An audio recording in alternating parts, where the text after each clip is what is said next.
Hello, everyone, and welcome to SCORE Fairfield County's live webinar on Instagram SEO, tips to increase your reach. I'm Bob Hogan, the webinar coordinator today and the business mentor here at SCORE Fairfield County. I'm going to be your host, and our presenter is Nalini Goolsarran, and more on Nalini in just a minute, but first some brief information on SCORE. SCORE is a nonprofit national partner of the SBA, and locally here at Fairfield County, we have over 100 volunteers with a wide range of industry, process, and subject matter expertise. And we offer three primary value-added services to small business owners. First of all, we offer one-on-one free business mentoring, and you can access that either face-to-face, by video, telephone, email. And you can actually request that by using the yellow bit.ly link that you see on the screen, or you can go to our website, fairfieldcounty.score.org, and click on the request a mentor button. Secondly, we offer a wide range of educational workshops and webinars like this one, roughly about 100 throughout the year. And thirdly, we offer extensive resources on our website, including access to subject matter experts. Our next live webinar will be next Tuesday, April the 5th at 5:30, and the topic is SEO basics, get found on Google. And Nalini will also be presenting that one. Again, you can find more specifics and you can register on our website at fairfieldcounty.score.org. And if you're on our website, you can also take advantage of a large number of archived webinars that we've had on various topics throughout the years, and hopefully those can be of value to you as well. Just some useful logistics about today's event. We have set aside time for Q&A at the end of the presentation. And if you have a question, you can just use the chat or the Q&A button at the bottom of your screen at any time and type in your question. Nalini will take them after she's finished her prepared remarks. We will end the webinar sharply at 1 o'clock to respect your time. And the session is being recorded, and a link to the recording will be available on our website within the next day or so. It's now my pleasure to introduce our speaker today, Nalini Goolsarran. Nalini is the founder of EdgeSpace Marketing and is passionate about transforming business practices and streamlining communications. She has a BS in computer information systems and experience in IT, project management, and communications. Before becoming an entrepreneur, she was an Associate COO for a division of a global financial institution. And Nalini believes in the strength of her community and regularly volunteers for organizations and causes that empower the next generation. Nalini, it's all yours. Thanks, Bob, and thank you everyone for joining me again today. So today we're going to talk all about Instagram SEO. So for those of you who've joined me for previous classes, we've talked quite a bit about search engine optimization and what it means for your website. That's where we commonly see it. Today we're going to talk about what that means for Instagram. We're going to talk about the ranking factors. We're going to really talk about the importance of community engagement. This is probably one of the biggest keys to how you get found on Instagram. We're going to talk a bit about the explore page algorithm. Some of you may know this as the discover feed. The term has become interchangeable with the popularity of TikTok. So sometimes you'll hear it referred to as discover feed or explore page. We're also going to talk about how to optimize your Instagram profile for search. There's so many elements of your profile now that you can use for search capabilities on Instagram, and I'll give you some examples for how you can do that. We'll also talk about how to use hashtags strategically. This is always a common question. It is important, maybe less important given the other factors that we're given now, and I'll explain a little bit more in a moment. And then we'll also talk about making the most out of alt text. Some of you may know this phrase from SEO on your website. Some of you may not. I'll explain what that is and how you can take advantage of that. And then lastly, I'm going to give you some broad ideas that you can use for content and kind of get you started on a plan for how you can start building out your social media marketing strategy. So let's jump right into it. What is Instagram SEO? How do you reach new followers in those search results? So to begin with, everything on Instagram is now searchable. The reason this is so important, if you've been using Instagram for the past, 5 to 10 years, however long it's been around, in the past, the only things that were searchable were either the handle, which is your username, your name, which is either your business name or your personal name, and hashtags. It didn't matter what you wrote in the caption, that was not searchable. It mattered for the end users who was reading it, but it didn't matter for the search algorithm. That's changed. And late 2020, it started rolling out across batches of accounts. And now we're seeing it across the board for all accounts in 2022, where you can search for topics, you can search for ideas, things like that, as you can in Google. It's a little different, but there are factors that go into it. What you want to do is you want to tailor your content so that it appears in as many places as possible. That's the search results, which is the screenshot you're looking at. This is a search result for the word gardening, and I'll explain the different components of this in a moment. You also want to get found for suggested content. This is a relatively new feature. Not all accounts have it. Some accounts do, and I expect in the next month or so, every account will have it. What that means is when you're on your homepage of your Instagram feed, you'll start to see accounts that you follow. And then every now and then you see a section of reels and other content that's called suggested content. Before, Instagram expected you to go into the Discover feed to find new content, new accounts, new pages. And now it's saying, well, we don't really care if you go over there. Now we're just going to put it inside your home feed and you'll see it anyway. And so all of this matters in terms of getting your content seen there. As an end user, you may find that really annoying because it's not content you want to see, and you can adjust that. And that'll be a different class. But the whole purpose of this is when someone searches for a relevant keyword or hashtag in your Instagram search box, you want your account to appear or your content to appear near the top of the list. This is very important. I'm actually going to show you a side-by-side view of using my personal account and my business account with the same search and how the results are different. But first, let's talk about those ranking factors. Instagram determines what the post is about and who might find it interesting. So it's about who and what. The what being the relevance of the search query.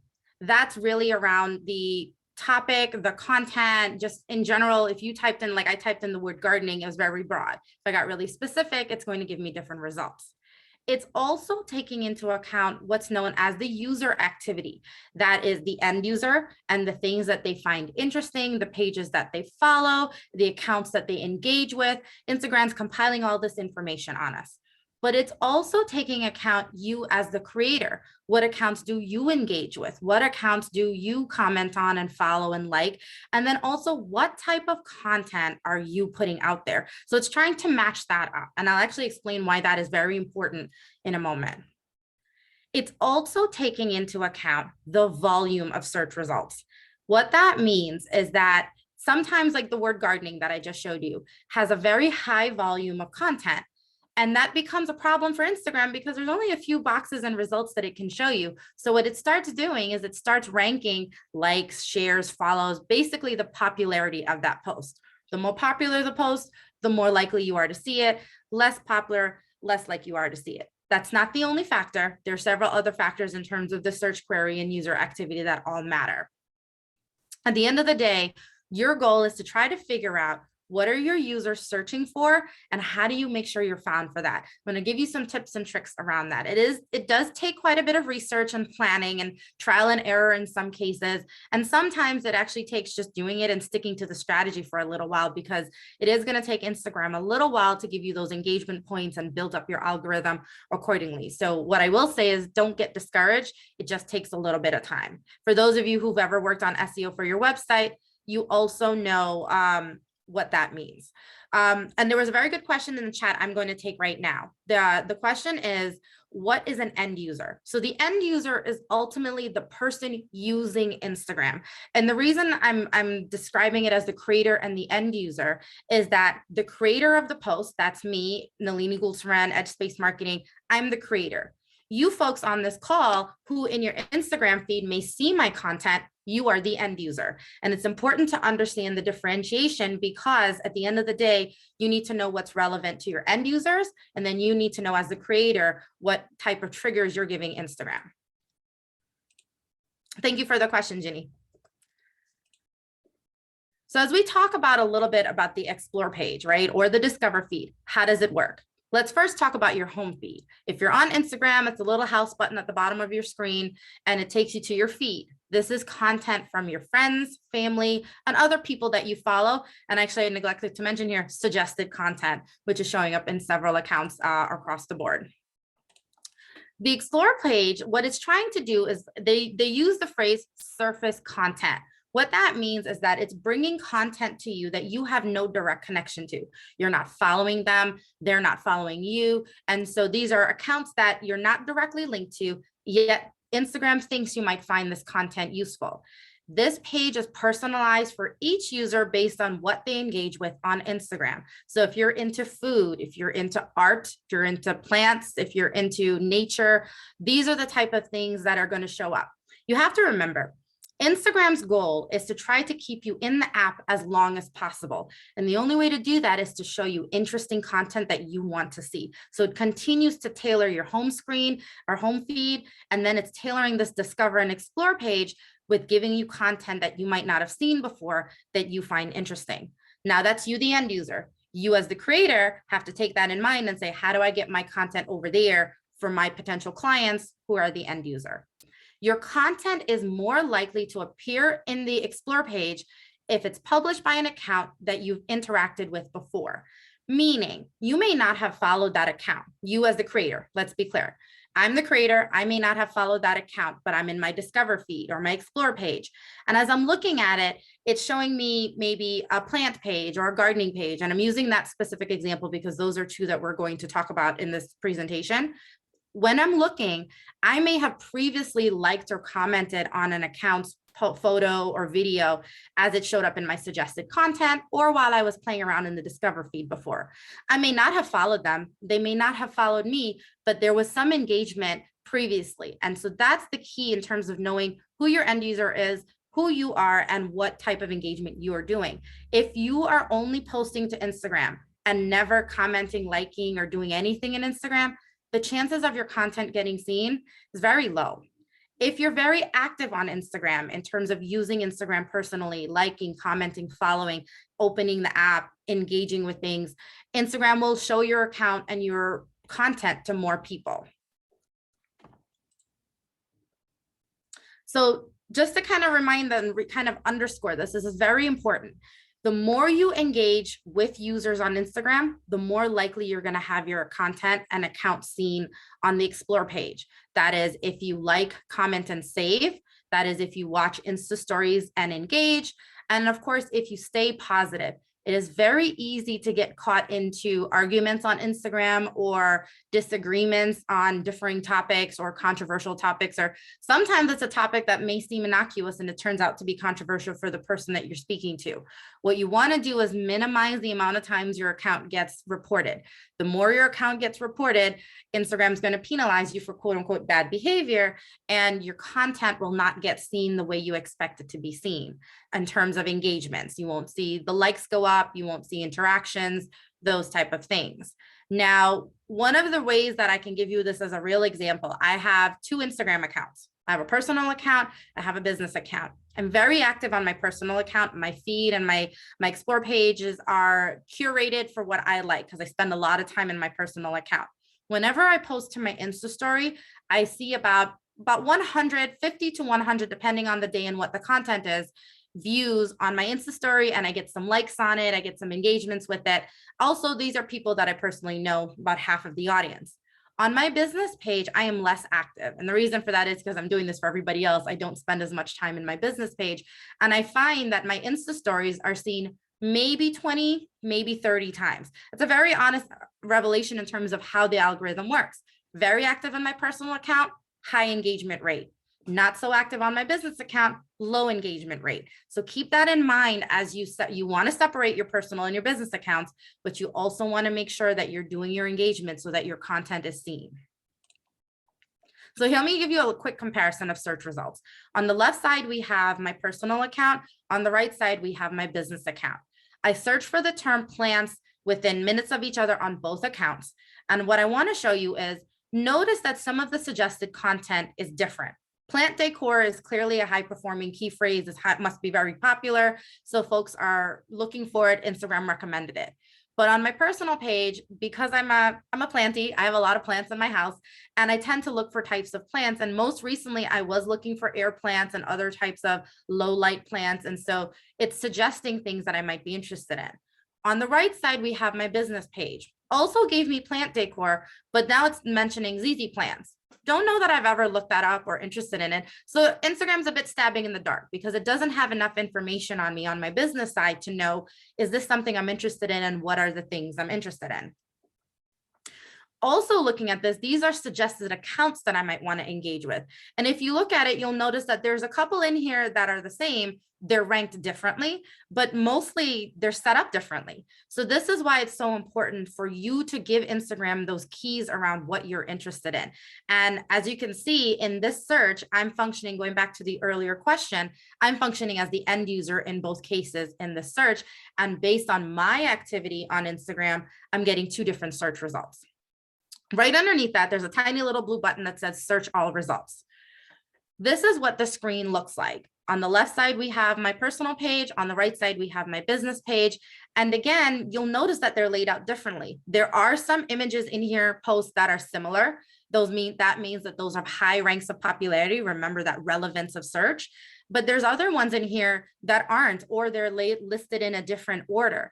This is why it's being personalized for my needs and my interests. And again, my personal page is very curated because that's much where I spend a lot of my time. My business page, not so much. So this is just a really broad example of how Instagram shows you different content based on how you use it as a creator and as a user. So let's discuss a little bit about the anatomy of an explore page. So, and I neglected to put one arrow on here to show you. At the bottom of this screenshot, there's a little house. And then there's also a little spyglass. The spyglass is what takes you to this explore page, also known as the discover page. When I typed in the word gardening, it's giving me top results, right? And so these are the most popular things that Instagram thinks that I'm interested in based on how I use Instagram and how other people who are interested in things like me are using Instagram. Instagram collects demographic data. They look at how old you are, they look at where you live, they look at all of these things. And a little bit later on, I'm going to show you that audience profiling. These are some of the things that Instagram's taking into context and saying, people like you are also interested in this content. Because again, they're trying to keep you in the app as long as possible. Moving through your discover feed, across the top, you have accounts. In the same topic, all I've done is just tap the account button as opposed to tap. So these are popular accounts that match my search criteria. All of these have the word gardening in the name of their account, the description of their account, or the handle of their account. And just kind of scanning it, it's mostly all based on handle. And I'll explain that in a moment. You have audio. So for those of you who are playing with Reels, which is basically Instagram version of TikTok, you have trending sounds and those type of things. And audio, if you are uploading your own audio, this might be a place where you want to maybe, instead of it saying original audio, you rename it. It's another quick place to put in maybe a keyword. May not always show up here because the user uploaded audio is not always easily searchable. That keeps changing. I see it sometimes, I see it not so much other times. So whenever you upload Reels that have original audio, I do recommend you rename the file, or excuse me, it'll tell you what to name the audio if you want to keep the original name or give it its own name, which when we get into keywords, you'll understand why. Moving more, you have tags. These are your hashtags.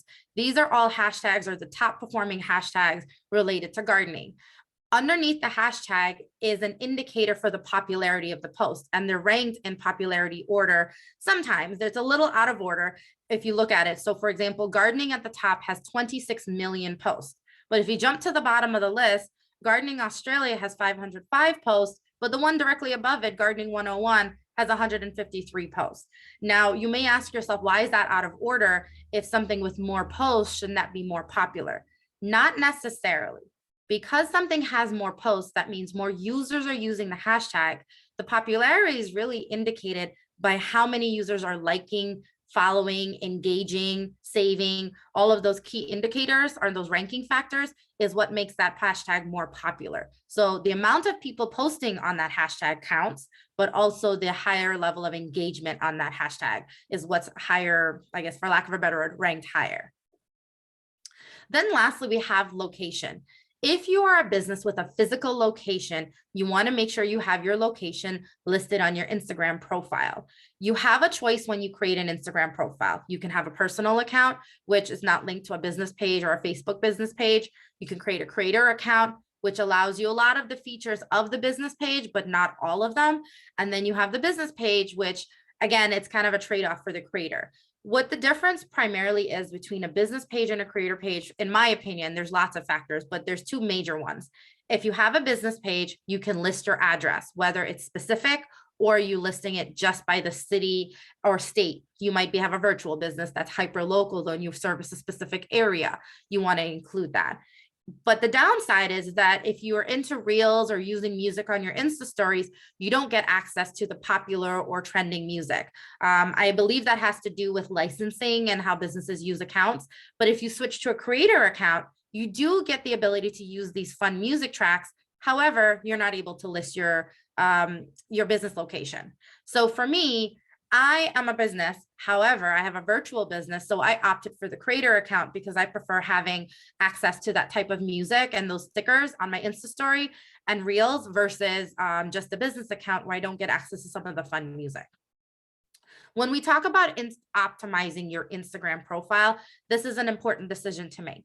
You can switch between the two or three. I would never recommend if you're a business to go back to a personal page. You don't get the statistics and those type of things. You should either be a creator or a business so that you can make sure you have access to your stats, your audience timing in terms of when they're most active, and then of course, either music or your location-based details in your profile.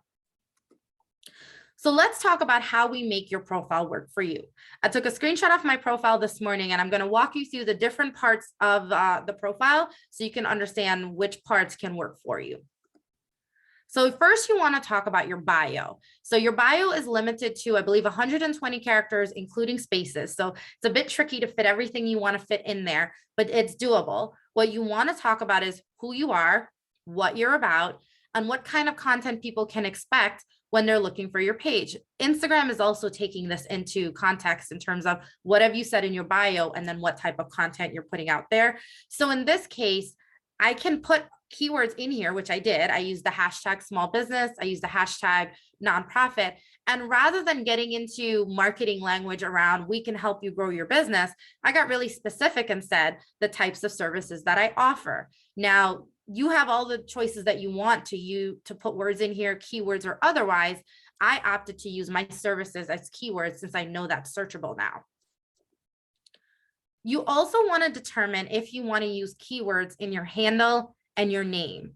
So your handle in this case, which is at the top of the screen highlighted in red, is in my case, EdgeSpace MKTG. I didn't put any keywords or anything in there simply because as a business, I want to be branded for my business. I want to be found for my business. And so I've used that. I specifically shortened it to MKTG so that it matches my domain name and it matches the handles across all my other social media platforms. You can't use a handle that's already taken. You can't use a handle that's offensive. Instagram will tell you no if you try to use curse words and things of that nature. And then you also have a character limit on that handle. I don't know the number off the top of my head, but Instagram will tell you. So I could say if I wanted to separate out my handles from my branding, I could have said EdgeSpace Marketing and spelled out marketing, but I opted to keep everything consistent. So that was a choice and I could switch it if I wanted to.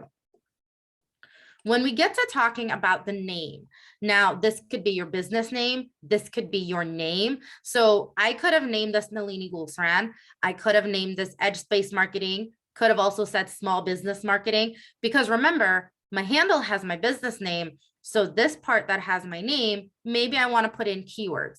Again, this was my choice around how I wanted to brand my business, and I opted to keep it all as EdgeSpace Marketing. But this is a place where you find people saying EdgeSpace, and then maybe there's a straight line or maybe a comma that says CT Marketing or a CT marketing company, right? There's lots of keywords that I could have thrown in there, and I just opted to keep my business name. There's actually a few more characters left there, and I probably could still add more, but I used my description to include those details. And then lastly, if you are a business with a physical location, be sure to list your location. I think one of my pet peeves is if I see a restaurant or I see a coffee shop and their address is not in their profile, because I'm scrolling all the time through Instagram, I have no idea if you're physically located near me. I'm still going to follow you because I think your content's cool. But if I wanted to visit you based on maybe you have a special or you just have some type of sandwich I want to try, I can't find you because I have to now go Googling, or I have to try to find your website and those type of things. So make it easy for your end users. If you have a website, put it on here. If you have a location, switch to a business account and put it on here. Having your physical location, if you had to choose between the creator and the business account and you have a physical storefront, having a physical location listed on here is more important than the cool music tracks. That is my 2 cents in terms of how you get found on Google, and also how you get found on Instagram, if you think about how the discover feed works. And then lastly, all of these things that I just mentioned in terms of how you update them via the edit profile button, which is right here when you're logged into your profile. So now that we've optimized our profile, let's optimize our post. This can be a little tricky.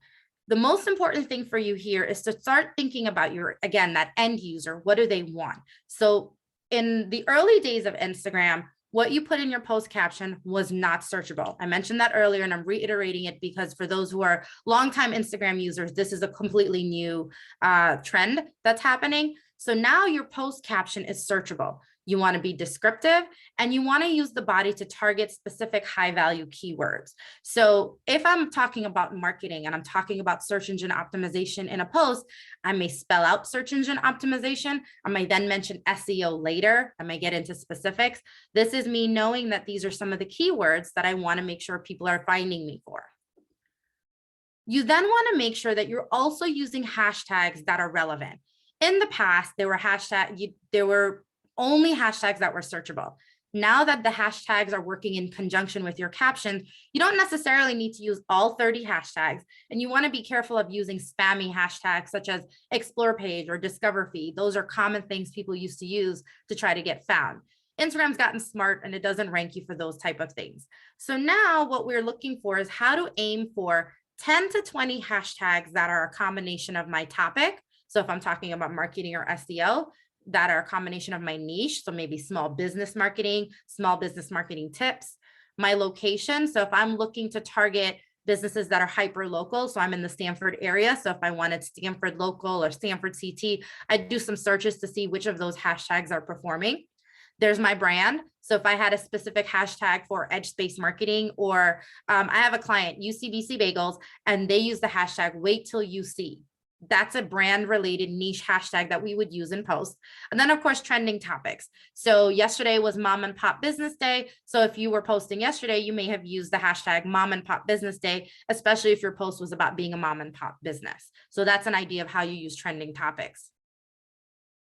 And then lastly, when you talk about optimizing your post, you want to include keywords in the alt text description, if applicable. And I'll explain that in a bit more, what that is and how you use it. But first, let's talk a little bit more about hashtags and how do you find those hashtags? I just told you to use 10 to 20 hashtags, but how do you know which ones you should use? So first thing you want to do is you can Google it. You can use an SEO keyword research tool. WordStream is free. There's also SEMrush and Ahrefs, which are paid, and there's quite a few more. This is just an example. But keep in mind that these are SEO keywords for your website, and how users Google are a little different than how they search in Instagram. I know we tend to think that Google is kind of universal, and it's not necessarily true. They're two different algorithms and people use the platforms differently. You can use it as a starting point, however, and then further refine it. What you can then do is use a hashtag research tool. So there's keywords.io and Ingrammer. Within EdgeSpace, we use Ingrammer. We've used it for the last few years. That's how we generate our keyword list and try to figure out what are trending topics, what are popularity topics. And then you can also do it. In addition to this, I also recommend that you go into your Discover feed and search. Remember when we did the gardening tool search or the gardening search? It gives you ideas of different things people are searching for. It gives you trending hashtags. You can make a list. When I first started my business, I had a little library of a notepad that I would just write down. That's a cool hashtag. I want to use it. And when I'm creating a post, I'm referring back to my list around which combinations of these I want to use. I will caution you here before we move on. When you do start posting and using your hashtags, don't use the exact same hashtag in the same post repeatedly. You may find yourself shadow banned for those hashtags, because Instagram is realizing that you're copying and pasting. They're trying to get around bots. They're trying to get around businesses that don't want to engage and just want to post all the time, which is why that whole user and creator factors for lack of a better word, factor into the discover feed. So keep in mind that you want to vary your hashtags as you build your post and your marketing plan. So how do you distinguish between broad and specific keywords? So after you've done your kind of general SEO keyword search, you've used a hashtag research tool. Now you're wondering, what do I do with this list and how do I further refine it? Here's an idea for how you can use the discover feed to help you. Start by searching for a broad term. This is called your head term. It's a broad topic. In this case, we're talking about gardening. In this case, you can see what it's used to search frequently and tends to indicate a low commercial intent in the mind of the user. What does that mean? That means that when somebody's searching for a broad topic, the chances that they're looking for something for purchasing or services, it's so broad, they're probably just looking informationally or generally. But when you get into long tail keywords, which are specific, the chances are people are either looking for a specific service, maybe they're looking for a specific topic, and the chances are that they may buy something, whether they contact you for your services or they find the website for whatever they're looking for and buying it. So here you can see, going back, just want to go back one. In this case, gardening is the broad topic, right? That is the head term. And then going down a little further, we have the long tail keywords, which are very specific. Instagram only gives you 2 examples here, but when you remember, when we go back and you go through your discover feed and the different columns that you have, you can start to dig around there and see what are some things people are looking for. I also wanted to show you, here are the top accounts that we were given as our search results that have gardening in the handle or gardening in the name. So in this first one, this says gardening know-how. It also has a name that's gardening know-how. So Instagram's saying, okay, this person really knows gardening and it must be a very popular account. This next one is gardening daily passion. Notice there's nothing underneath there other than followed by so-and-so. The reason it's telling you followed by so-and-so, those are accounts that I'm already following that's following those accounts. So what Instagram is saying is that you like those people and these people like these people. So chances are you're going to like them too. So that is why Instagram is referring these options to me as accounts I may want to look at and then follow. You'll also notice for this gardening daily passion account, there's no name. It's just called gardening daily passion, but they put gardening in the handle. So that's the keyword and that's why it's showing up. And then as an example, the next one is gardening with goo. And then the name doesn't have gardening in it at all. So again, gardening in the handle is a keyword, but not necessarily in the name. In this case, I'm assuming that that's that person's name or maybe business name. So now we've talked about those keywords. Let's look at them again. Apologies, this has repeated itself, but to kind of reiterate, we've got our research tools and we've got our SEO research tools for your website and your hashtag research tools. So just to really underscore that, let's get into our alt text. This is how you describe the image or video that we're looking at. What is alt text? It is the alternative text. It is used for, on websites, it's used for ADA compliance, but it's also where we put keywords as well behind the scenes. It is a description of a picture. So for example, if the picture is of a dog walking on the beach, you would write dog walking on the beach. You could also write the name of the dog. So for example, if you were into dogs and your page was about dogs or you wanted to get found specifically, let's say golden retriever, you might say golden retriever walking on the beach if the photo was indeed of a golden retriever. This is used for folks with visual impairments, sometimes auditory impairments, and it's really used for when they can't view the image. Sometimes they can see the image, but they still need a description. There are tools and tablets that auditorily read that content out to them. So you want to take advantage of it where you can. It does also provide better imaging context for how you get indexed. So what that means is that right now there are robots out there. There's recognition technology looking at that photo and guessing at what it is. So it might say dog walking on the beach. However, if the dog is a golden retriever and you want to get found for golden retriever, you can adjust that alt text to specifically say golden retriever walking on the beach. It helps your content appear for your relevant end user in their searches. And this way you can include your keywords in the description. There's a couple caveats here. I did some searching on Instagram, and what I found was this is only on photos. You can't use it on reels. And the latest trend that I'm seeing is that any type of video that you upload is being converted to a reel. So when you're uploading the video, you don't see the alt text capability. And I'll actually show you where you find that. It's under the accessibility tools. So when you're uploading your video, if you don't see the option, it's because it's not there yet. That doesn't mean it's not coming. It's just not there yet. But for images, it's definitely there. So in this case, I mocked up a post that I was to show you how it can be done. And in this case, it's a new post. I can tap the caption. I can tag people, add a location. And down at the very bottom, there's something called advanced settings. After you go into the advanced settings, what you're looking for is way down at the bottom here. It says write alt text. It'll open up another window. You write your alt text, click the checkbox, and then come back to finish posting your post. So now that we've talked about all these different factors and ranking factors and how those work, let's talk about how you can build a marketing plan that works within that. Excuse me. The first thing you want to think about is, what does your audience want? Compile a broad list of topics and subtopics. So if you follow me on Instagram, you'll see that I don't post that I offer marketing services.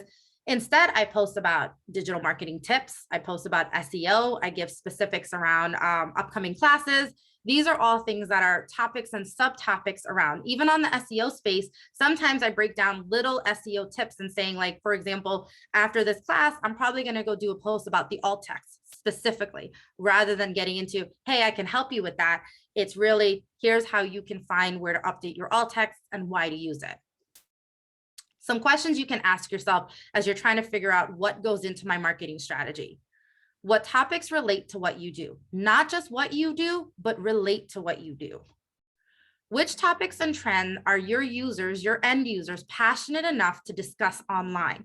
Now, this can be a little tricky, but you want to be mindful of controversial topics.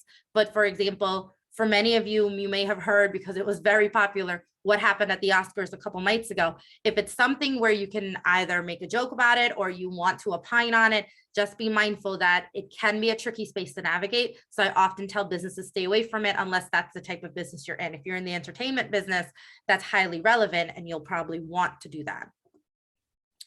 Are there common pain points that you can solve in 1 minute or less? So videos on Instagram should be 1 minute or less, and you want to use that for that Reels popularity. And also, if you were to post it to your Insta story, it could get broken up and it'll cut it off at 1 minute. So for example, I posted on Monday, we do Marketing Mondays. I posted about the fact that your home feed can now be organized by favorites and following so that you can make it curated the way you want. I did a 1 minute or less video tutorial about how you do that. And that's a common pain point because often people tell me they hate what's in their feed, and a lot of people know this. So now you can organize that. And then, are there topics that require more time to cover? But if they are, can you break that down into bite-sized content? Using this class as an example, if I were to go through each of these slides, 2 or 3 of these slides could easily become a 1 minute post on a specific topic versus doing this whole presentation in an hour, which is better off for YouTube. So that's how you want to make sure you bucket your content. You can still put the same content out, just little bits of it on Instagram over time versus one longer broad topic that you cover on YouTube or Vimeo. Now that you're trying to figure this out though, you're trying to figure out who's your end user, who's this target audience, how do I know what they're interested in, and how do I make sure that I'm finding them?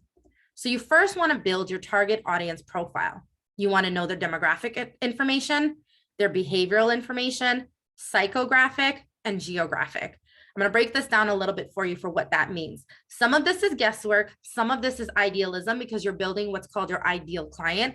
And then of course, you're going to be playing around on Instagram to see what people are saying and how they're talking. One of the things that I do is a little stressful. I don't know why I do it, but I do it is I read the comments on posts. I want to know how people are thinking, because if I understand what they're thinking, whether it's controversial or not, I can then understand how to tailor my content. So if we're going back to that gardening search results and I looked at a post, I may then look at a popular post that has a lot of comments and then look at the comments and say, okay, what are people talking about? What do they find interesting? What do they find confusing?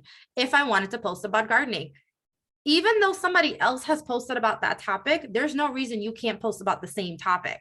Keep that in mind. Often I hear people say, well, somebody already did that. There's nothing wrong with it. Think about how many Spider-Man movies there are. The people do it and redo it all the time. And you may do it better. Your target audience may not have seen that post. So keep all of that in mind when you're looking at content. There's nothing wrong with getting your ideas from what's already out there.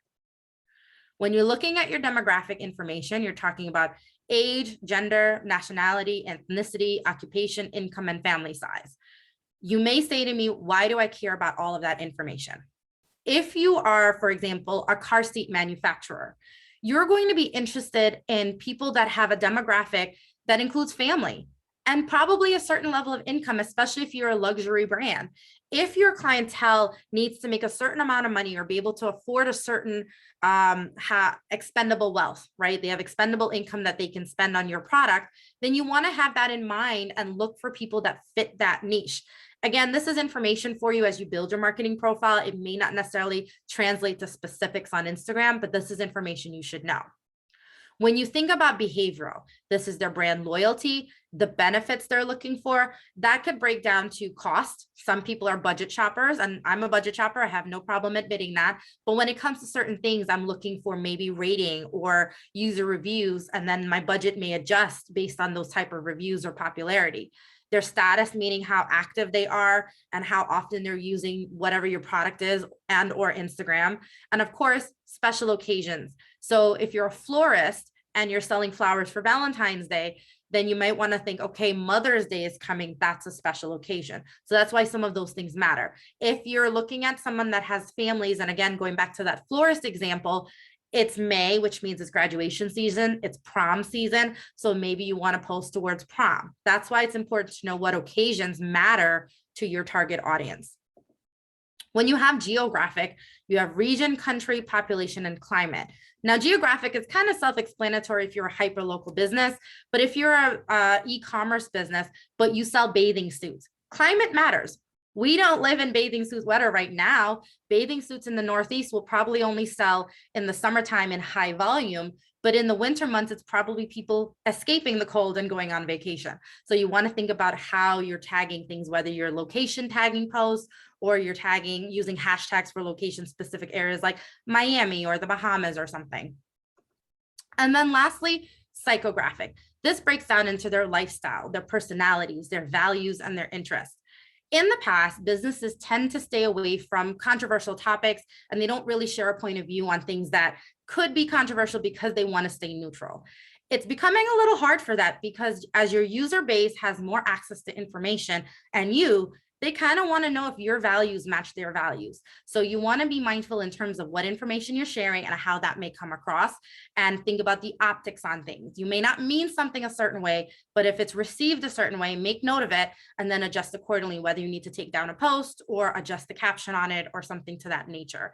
Lifestyle with regards to, are there home buyers? Are they travelers? Are there, introverts, extroverts? All of these things matter, because all of your content will need to speak to them and their values. Again, you're going to take bits and pieces of this, but this is information you need to build that profile. The biggest thing I can tell you to walk away from today is marketing is not advertising. Advertising is when you're promoting your company or product. If I were advertising on Instagram, I would be saying, I offer SEO services for small businesses. This is specifically advertising because I didn't say anything useful to the end users. I'm telling you all about me, but I haven't given them anything. Marketing is about identifying their needs and determining how best to meet them. Taking the same post about SEO and breaking it down into a specific subtopic around how to update your title and meta description on your WordPress website. Or using today's class as an example, how to update the alt text when you're posting to Instagram, right? That is marketing. I'm creating value for the end users. I'm giving them useful information. I'm helping them live their lives. That's what you want to think about. How can you help them live their life as it relates to your brand and product? You want to follow the 80-20 rule. 80% of the time, you're going to create value. That means that you're giving them information. You're only going to promote your services 20% of the time, and you're going to minimize call to actions. So if you're posting 10 times in a month, maybe 1 to 2 times are when you're going to say, call us for a free consultation or come join us for this event. An event is marketing and advertising because you do want them to come. Here are some suggestions for how you can create value as you're looking at your broad list of topics and you're looking at your audience profiling and you're looking at all of those keywords. You're going, what do I do? Start here. How do you solve their problems? What are those common problems? Give them motivation and inspiration. People are always looking for that feel good. There's a lot of negativity in the world on social media, off social media. So people are looking for that feel good.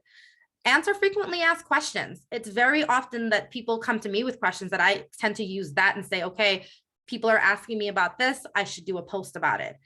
Tips, tricks, bust myths. So a common myth could be in the past, right? A myth will now become that only hashtags are searchable. We now know all of Instagram is searchable. So I could do a post about that. Or I could show my business or brand in action. Now, if I actually had the, what's the word? The fortuity to do this, I could set up a camera and I could do a time lapse of me teaching this class. Now, I never do that. I never have time for that. And a lot of people don't. But if you are in a business of making things, painting, making artwork, making food, it's kind of cool to see that stuff in action. And the time lapses allow you to show it in a very short time span. 10 seconds to 1 minute are plenty of time to show people how you do something, or skip important steps if you need to. So I've covered a ton of stuff. I see a couple of questions in the chat. So let's grab that out of the Q&A. Do you post alt text with hashtags? Now, that's a very good question. And the answer is no. Put your hashtags in your caption or in your comments, but not in your alt text. We'll use as much time as we have right up to the top of the hour. And just a reminder to people, if you do want to ask a question, please type it into the Q&A button and we'll take as many as we can. So we'll next go. There's one from Andrea. We use MetaSuite to plan/schedule posts in advance from a desktop, but it doesn't allow us to tag.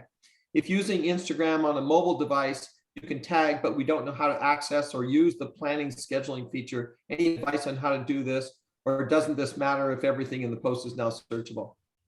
So this does matter, Andrea, and it's a very good question. So what we run into this ourselves sometimes. We actually use a different scheduling tool now because of this challenge and the volume that we do. But what you can do is do it in a two-step process. Use your scheduling tool so that you're posting on your regular schedule, because it's really hard to stay on schedule when you're running a business. Continue to use the MetaSuite to schedule your post. And then after the fact, after it's posted, maybe once a week or maybe the same day, go on your mobile device, edit the post and tag whoever you need, especially now you have collaborators. And so you need to decide, is this a collaborator or am I just tagging them? So there's a different way to do that. So just to reiterate, go ahead and schedule your post via the scheduling tools and then go into Instagram after it's posted and edit the post to tag whoever you need to tag. Unfortunately, it is a two-step process like that. Some scheduling tools, like we use Social Pilot, and Social Pilot does allow you to tag accounts. Now, I believe Hootsuite does as well. These are all paid accounts, so I guess that's the added advantage. Meta, I know, is free, so continue to do that and then just manually tag after the fact. Okay, that's great. We had one early on from Sarah Nalini, and she's saying, if a user searches for a hashtag, for example, hashtag sailing, will posts from creators with private account settings, they're not following, who posted content with this hashtag, will this hashtag appear in all search results? So the answer is no. It will only, for private accounts, they will only show up in accounts that you are linked to. So for example, if your friend or family and you're following them and they're following you back, use that hashtag and you search, they will show up in your search results because you're connected to them, but because their accounts are private, it won't show up globally. So that is actually a very good point. I do want to underscore that, is that if you are a business, you should have a public account. It should not be private. Your personal page should be private if you want to keep your privacy, but your business page should be public. Okay, and we have one from AO on videos. Do you still need to split videos into 30-second intervals for videos over a certain length? So right now you can do 1 minute for reels. It's kind of changing. So it's funny. You used to have IGTV, which allowed for longer videos. And now we're seeing IGTV is now turning into reels, and the time limit seems to be a bit confusing. So my recommendation is 1 minute maximum, so really 59 seconds. So if you hit 1 minute, something will get cut off on the end. So 59 seconds, like 59.9 seconds if you can. So you don't need to do 30-second splits, but 1 minute I would recommend as a maximum so your stuff doesn't get cut off, because we don't really know what's happening in that IGTV space. Okay. One from Christina. Can a creator make money on Reels? Technically, yes. There you can make money on Reels in terms of whether you become an influencer and if there's ways to get paid. Instagram is promoting some of that. I'm not too familiar with it because we don't work with creators directly. We work with businesses, but there's lots of blogs out there. If you were to Google it, that'll give you some advice around how to do that. I do know a lot of people used to do YouTube, and I guess the rate of return on YouTube is not as good as it used to be. So now they're moving over to Reels. Some are moving over to TikTok, but I do know there is a way to monetize it. I'm just not personally familiar with the specifics. Okay. Great. One from Patricia. Just you used the term earlier in your session about shadow banning, and she just would like you to explain what shadow ban means. That's a very good question, Pat. So shadow ban is when you use a hashtag or a phrase, and then when you're searching for it later, you're not showing up in the search results. So you're not necessarily a banned account on Instagram, but your post doesn't show up for that specific hashtag. So for example, a couple of years ago, I had a client that they were using the singing coach. He was a singer and he was a coach, and it was the hashtag singing coach. And for some reason, when you click that hashtag, he wasn't showing up. So the hashtag itself might be shadow banned. The account might be shadow banned for that specific hashtag. It is a bit unclear. You won't get any specific answer from Instagram. You'll just notice that if you use, like for me, if I use digital marketing and then I tap digital marketing and I'm looking at the aggregate of posts that show up and mine's not there, chances are I got shadow banned for that hashtag because I overused it. Okay, that's great. Very clear. One from Lori now. What are the best times and days to post?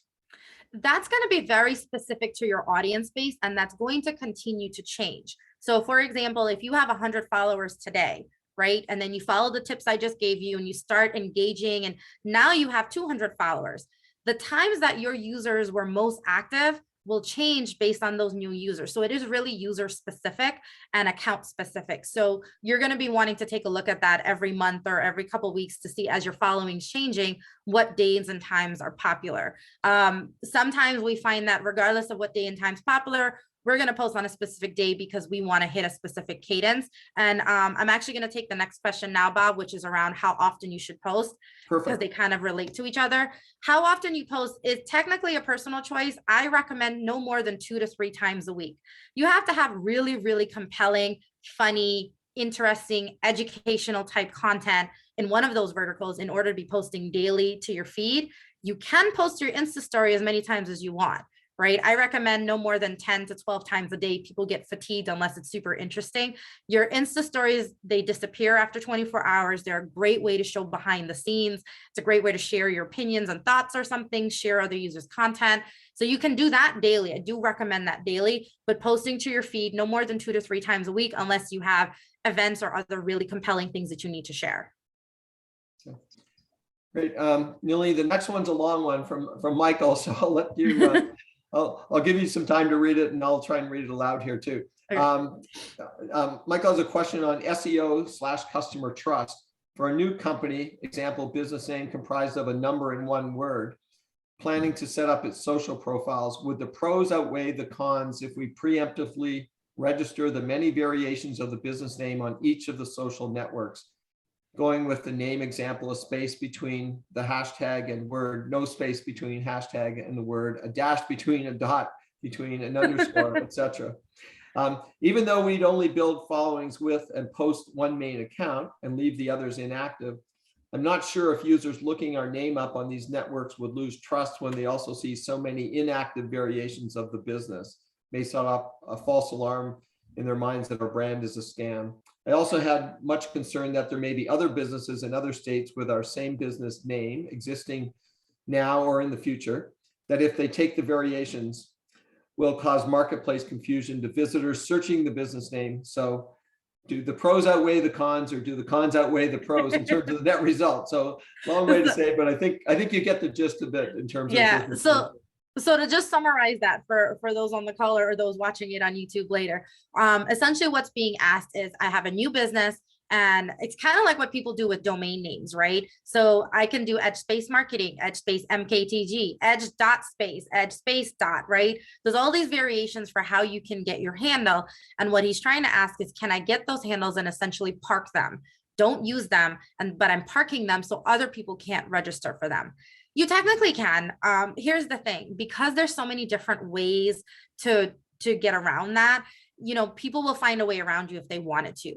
What I would recommend is get your brand handles. I mean, if there's ones that are very similar that you want to lock, like if I wanted to park EdgeSpace Marketing, I could. Here's the difference. I am in the process of trademarking my business name. So once I trademark my business name, no one can use EdgeSpace Marketing, right? That would be a violation based on the trademark, right? You'd have to work with your trademark attorney on that, but that could give you some protection in that space. Because otherwise people can do underscore EdgeSpace Marketing, they can put another underscore, they can put 2 dots, and the amount of effort it would take to try to lock all those different variations would just be cumbersome, because you need that many different phone numbers, that many different emails to validate that, right? So just keep that in mind.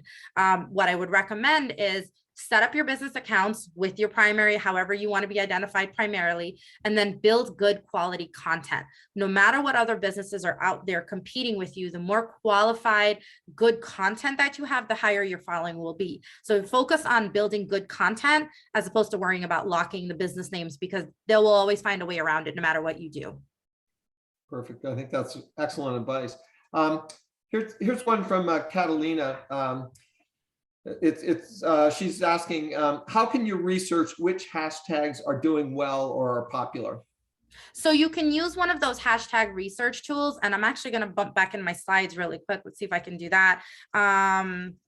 See if I can get back to the slide in question. One moment. That's the alt text. Here. What you can do is use one of the hashtag research tools, or go to the Instagram Discover feed, type in the name of the business or the name of the hashtag you're interested in, and you're going to look for some of these long tail keywords. And then you're going to look for, when you go to see all results at the very end, you're going to go over to the hashtags. Remember, I showed that in an earlier slide that shows you the popularity of those hashtags in terms of they're ranked in an order, but they're also giving you the volume in terms of how often those hashtags are used. 50 million times, 20 million times, 200 times, things like that. Just a quick follow-up from Michael on the question you answered earlier about business names. He just wants to clarify, would we need a different email address and phone number for each account, or is there a maximum number of accounts per platform? So the way I understand it is that it will be one Instagram account is linked to one email address or one phone number. So you can register with a phone number or you can register with an email. So for example, I have 2 phone numbers. I have a personal phone number. I have a business phone number. So my personal account is registered to my personal phone number. My business account is registered to my business phone number. If I needed to get another Instagram account, I'd have to register that with an email that's different than the one I'm using for either of these. This is for recoverability options. So it's that's one way to look at it. So it can get really confusing. You're going to need a diary to keep track of which account is matched to which phone number to which email if you go the original route of locking down all the different types of handles. Okay, we've got time for maybe a couple more. For Mayo, my business account, which had a good following, was suspended for violation of community guidelines. I had no idea why, got no warning, never was able to reach Instagram to get suspension lifted. What advice do you have? Unfortunately, that one's a bit tricky. The suspended account, sometimes you can get through to Instagram and get it lifted. In your case, it sounds like you don't, or you haven't been able to. My recommendation might be, for the amount of time it would take to continue to try to pursue that, maybe start a new following. Unfortunately, it is happening more often where people are losing the accounts because they don't have strong passwords, or they're reusing a password that's on a compromised list somewhere, or they clicked a link in one of those spammy things thinking that it was being helpful and they lost their account. So my recommendation at this juncture, depending how long it's been, might be to just start a new account and build your following again, unfortunately. Okay, one more. How would you recommend generally wanting to have more relevant online presence while also being a little concerned about privacy issues, social media apps tracking access accessing contact info, personal text message. So essentially the balance between online presence and privacy. So it's a bit tricky, right? What I do is when you use these social media platforms or any technology, whether it's email or Facebook or Instagram, there's going to be those long terms and conditions. And if you choose not to, that you don't agree with them, you can't use the platforms. That's definitely a given. However, what you do want to do is after you do sign up for Instagram, I tend to always read the privacy blogs that people put out around, here's a way to secure your account. And I check it regularly to see if there's anything I've missed because of an update. And then I don't allow them access to my contacts. I don't let them read my text messages. As much control as I have, I take that, but there is a limit, like you said, because it's always gathering information. I did want to take one last question in here, Bob. I know we're at the top of the hour, but is it better to pick hashtags with high volume or medium volume? The answer is mix it. High and medium will be good for your feed. Okay, that's great. Well, unfortunately, that's all the time we have for questions today. Just as a reminder, the webinar has been recorded, and you can watch the webinar along with the slides on our website within the next day or so at fairfieldcounty.score.org under on-demand webinars. Our next live webinar will be Tuesday, April the 5th at 5:30 p.m. and the topic is SEO basics. Get found on Google. And again, Nalini will be our presenter for that. And again, if you would like to take advantage of the free individual counseling, you can access that by using the yellow bit.ly link on the screen or by going to our website and clicking on Request a Mentor. Please fill out your evaluations that you'll receive after the end of this session. They're very helpful to us. And on behalf of SCORE, I'd like to thank everyone for attending our live webinar today. And in closing, a special big thank you to Nalini for presenting today. A lot of valuable material there. Stay well, everyone, and enjoy the rest of your day. Thank you. Thanks, everyone. Thanks, Nalini.